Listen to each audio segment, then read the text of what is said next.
Assalamualaikum warahmatullahi wabarakatuh. Di sini saya Nafi Rahmansyah, NIM 9322096117, nomor absen 23, akan menjelaskan atau menunjukkan catatan hasil baca saya.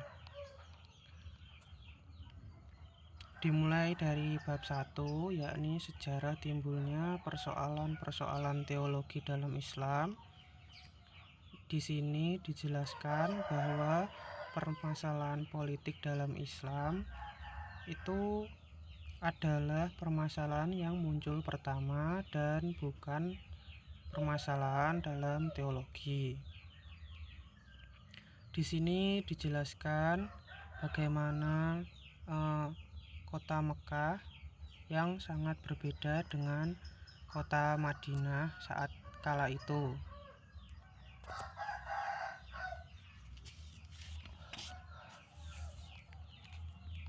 Selanjutnya dijelaskan bagaimana Khalifah Abu Bakar dan Umar itu melakukan tugasnya dengan baik saat menjadi khalifah.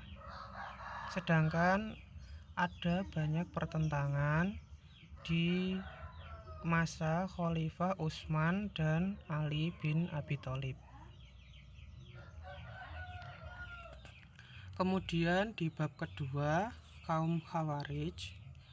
Di sini kaum Khawarij merupakan kaum pengikut Ali bin Abi Thalib yang keluar karena tidak setuju dengan keputusan arbitrase. Pemimpin atau imam mereka Abdullah bin Abi Wahib Al-Rashidi. Kemudian dijelaskan juga bagaimana proses atau perkembangan dari kaum Khawarij ini di bab kedua.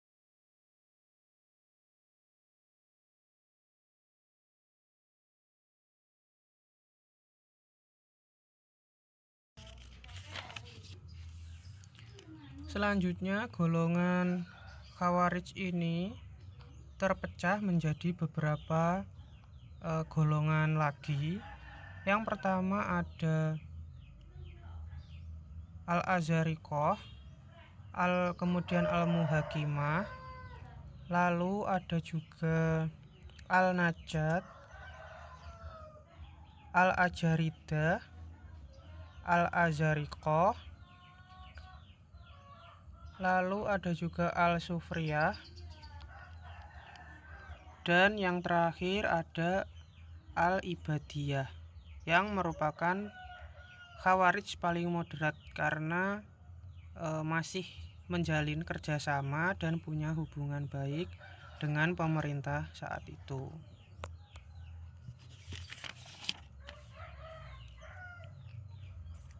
Selanjutnya di bab ketiga, kaum Murji'ah. Kaum Murji'ah ini merupakan kaum yang beranggapan bahwa seseorang ketika melakukan dosa besar tidak kafir dan tetap mukmin. Kemudian masalah dosa yang telah diperbuat itu akan diserahkan kelak di peradilan hari akhir.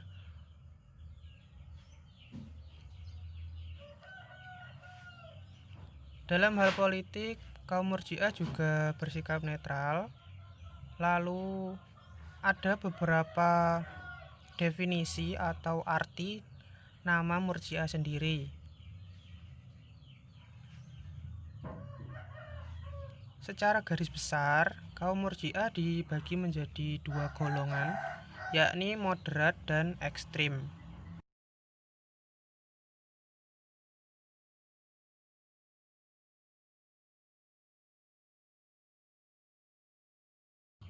Kaum Murji'ah ini bisa dibilang punya pengaruh buruk karena sikap mereka yang terlalu toleran terhadap setiap permasalahan.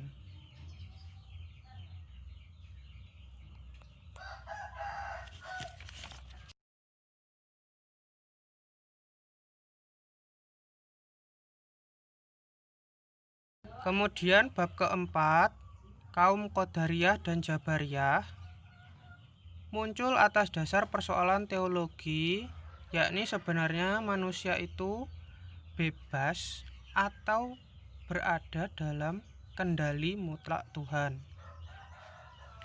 Kaum Qadariyah menganggap manusia memiliki kebebasan, sedangkan kaum Jabariyah beranggapan sebaliknya.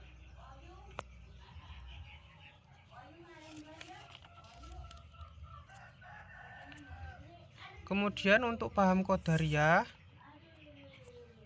disebutkan bahwa ini dibawa dari luar negeri Arab, yakni Irak, oleh Ma'bad al-Juhani dan Ghailan al-Dimashqi. Kemudian untuk paham Jabariyah dicetuskan oleh Al-Ja'ad bin Dirham dan disebarluaskan oleh Jahm bin Sofwan.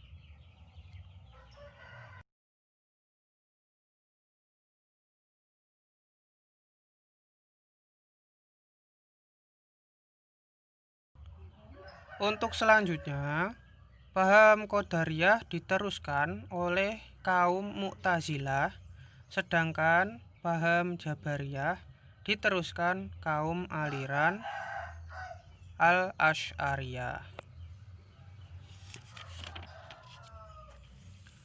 Untuk bab kelima, yakni kaum Mu'tazilah, memiliki materi yang cukup banyak dibandingkan materi-materi sebelumnya.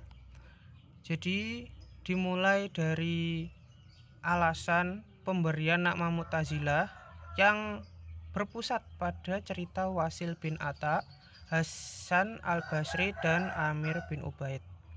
Di dalam buku disebutkan beberapa pendapat dari para ulama, mulai dari Al-Syahrastani, Al-Baghdadi, At-Tashi Kubrozadah, Al-Mas'udi, kemudian ada juga Ahmad Amin, C. Analino, Al-Nashr, dan kemudian dapat disimpulkan bahwa nama Mu'tazilah tidak memiliki arti yang pasti, tapi dari semua uraian yang ada diketahui bahwa yang membina aliran ini untuk pertama kalinya adalah Wasil bin Atta. Kemudian disebutkan ajaran-ajaran yang diberikan oleh Wasil. Lalu dijelaskan dua murid dari Wasil, yakni Bishri bin Sa'id dan Abu Usman al-Zafarani, yang mereka sendiri juga memiliki dua penerus, yaitu Abu al-Huzail al-Alaf dan Bishri bin Mu'tamar. Di sini juga dijelaskan pemikiran-pemikiran dari tokoh-tokoh tersebut.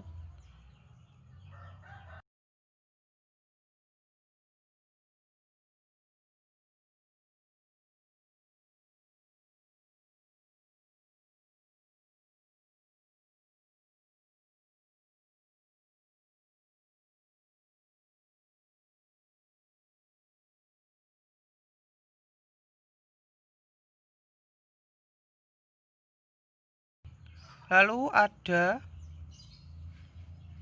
kelima dasar atau 5 dasar Mu'tazilah. Yang pertama, Al-Tauhid atau kemahesaan Tuhan.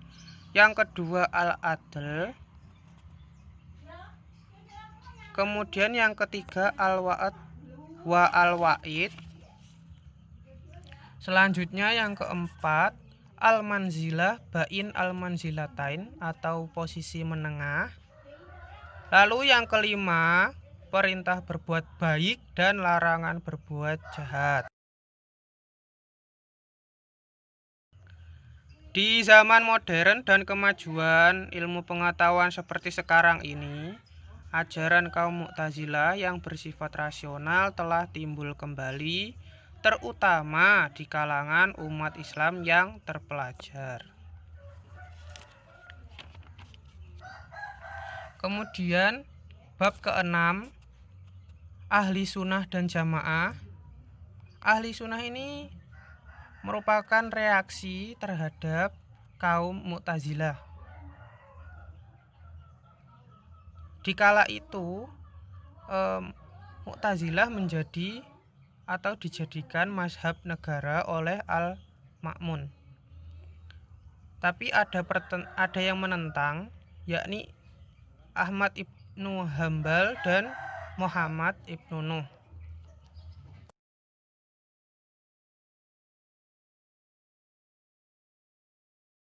Kemudian dijelaskan bagaimana semakin pudarnya atau semakin menjadi kaum minoritas, yakni kaum Mu'tazilah, karena munculnya penganut sunnah yang skala itu malah menjadi mayoritas. Kaum sunnah dan jamaah itu secara garis besar dibagi menjadi dua, yakni dari Al-Asy'ari atau aliran Al-Asy'ari dan aliran Al-Maturidi.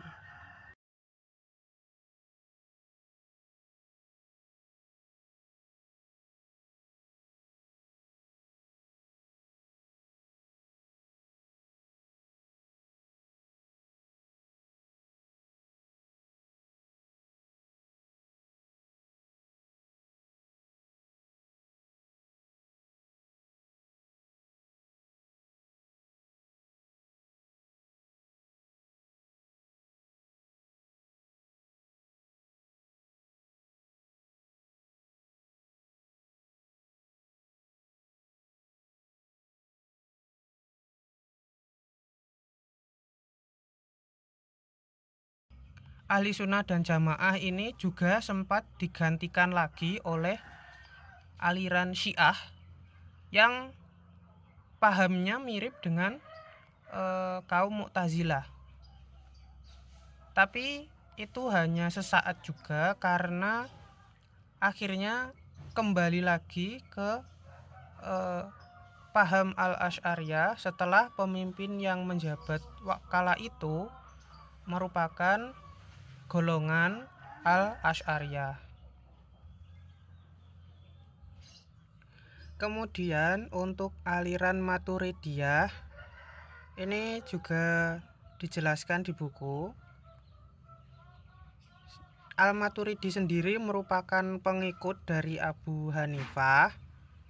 Kemudian juga disebutkan karangan-karangan Al-Maturidi meskipun hanya dalam bentuk mahtutat. Al-Maturidi sendiri memiliki murid atau pengikut, yakni Abu al-Yusr Muhammad al-Bazdawi, yang juga kemudian memiliki murid Najm al-Din Muhammad al-Nasafi.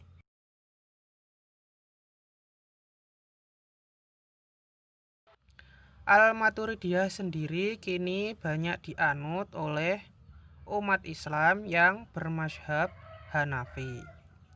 Sekian video catatan hasil baca saya. Terima kasih.